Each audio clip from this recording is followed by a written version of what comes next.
प्राचीन काल में एक सेठ जी के 7 पुत्र थे। सातों के विवाह हो चुके थे। सबसे छोटे पुत्र की पत्नी श्रेष्ठ चरित्र की विदुषी और सुशील थी, परंतु उसके भाई नहीं था। एक दिन बड़ी बहू ने घर लीपने को पीली मिट्टी लाने के लिए सभी बहुओं को साथ चलने को कहा तो सभी डलिया और खुरपी लेकर मिट्टी खोदने लगी। तभी वहां एक सर्प निकला, जिसे बड़ी बहू खुरपी से मारने लगी। यह देखकर छोटी बहू ने उसे रोकते हुए कहा, मत मारो इसे, यह बेचारा निरपराध है। यह सुनकर बड़ी बहू ने उसे नहीं मारा। तब सर्प एक ओर जा बैठा। तब छोटी बहू ने उससे कहा, हम अभी लौट कर आती हैं, तुम यहाँ से जाना मत। यह कहकर वह सबके साथ मिट्टी लेकर घर चली गई और वहां कामकाज में फंसकर सर्प से जो वादा किया था उसे भूल गई। उसे दूसरे दिन वह बात याद आई तो सबको साथ लेकर वहां पहुंची और सर्प को उस स्थान पर बैठा देखकर बोली, सर्प भैया नमस्कार। सर्प ने कहा, तू भैया कह चुकी है, इसलिए तुझे छोड़ देता हूँ, नहीं तो झूठी बात कहने के कारण तुझे अभी डस लेता। वह बोली, भैया मुझसे भूल हो गई, उसकी क्षमा मांगती हूँ। तब सर्प बोला, अच्छा, तू आज से मेरी बहन हुई और मैं तेरा भाई हुआ। तुझे जो मांगना हो मांग ले। वह बोली, मेरा कोई भैया नहीं है, अच्छा हुआ जो तू मेरा भाई बन गया। कुछ दिन व्यतीत होने पर वह सर्प मनुष्य का रूप रखकर उसके घर आया और बोला कि मेरी बहन को भेज दो। सबने कहा कि इसके तो कोई भाई नहीं था। तो वह बोला, मैं दूर के रिश्ते में इसका भाई हूँ, बचपन में ही बाहर चला गया था। उसके विश्वास दिलाने पर घर के लोगों ने छोटी को उसके साथ भेज दिया। उसने मार्ग में बताया कि मैं वही सर्प हूँ, इसलिए तू डरना नहीं और जहाँ चलने में कठिनाई हो वहाँ मेरी पूंछ पकड़ लेना। उसने कहे अनुसार ही किया और इस प्रकार वह उसके घर पहुँच गई।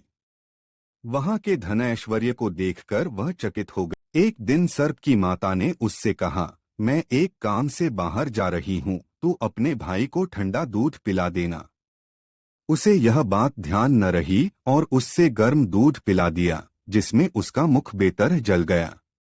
यह देखकर सर्प की माता बहुत क्रोधित हुई, परंतु सर्प के समझाने पर चुप हो गई। तब सर्प ने कहा कि बहन को अब उसके घर भेज देना चाहिए। तब सर्प और उसके पिता ने उसे बहुत सा सोना, चांदी, जवाहरात, वस्त्रभूषण आदि देकर उसके घर पहुंचा दिया। इतना ढेर सारा धन देखकर बड़ी बहू ने ईर्ष्या से कहा, भाई तो बड़ा धनवान है, तुझे तो उससे और भी धन लाना चाहिए। सर्प ने यह वचन सुना तो सब वस्तुएं सोने की लाकर दे दी। यह देखकर बड़ी बहू ने कहा, इन्हें झाड़ने की झाड़ू भी सोने की होनी चाहिए। तब सर्प ने झाड़ू भी सोने की लाकर रख दी। सर्प ने छोटी बहू को हीरामनियों का एक अद्भुत हार दिया था।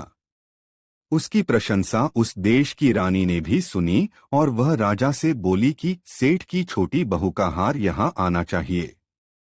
राजा ने मंत्री को हुक्म दिया कि उससे वह हार लेकर शीघ्र उपस्थित हो। मंत्री ने सेठ जी से जाकर कहा कि महारानी जी छोटी बहू का हार पहनेंगी, वह उससे लेकर मुझे दे दो। सेठ जी ने डर के कारण छोटी बहू से हार मंगाकर दे दिया।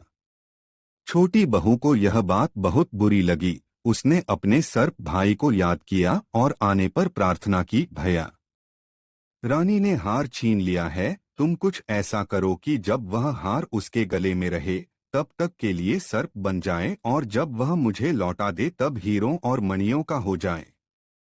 सर्प ने ठीक वैसा ही किया। जैसे ही रानी ने हार पहना वैसे ही वह सर्प बन गया। यह देखकर रानी चीख पड़ी और रोने लगी। यह देखकर राजा ने सेठ के पास खबर भेजी कि छोटी बहू को तुरंत भेजो। सेठ जी डर गए कि राजा न जाने क्या करेगा। वे स्वयं छोटी बहू को साथ लेकर उपस्थित हुए। राजा ने छोटी बहू से पूछा, तूने क्या जादू किया है, मैं तुझे दंड दूंगा।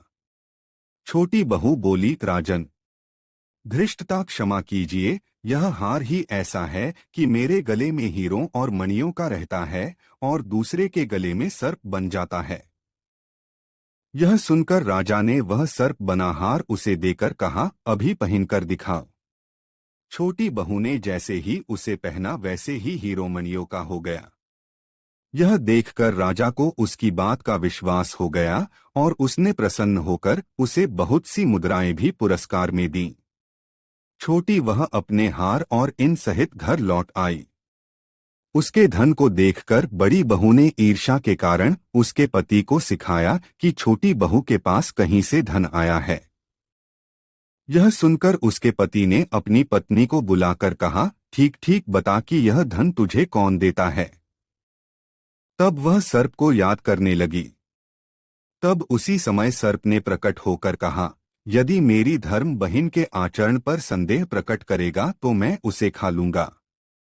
यह सुनकर छोटी बहू का पति बहुत प्रसन्न हुआ और उसने सर्प देवता का बड़ा सत्कार किया।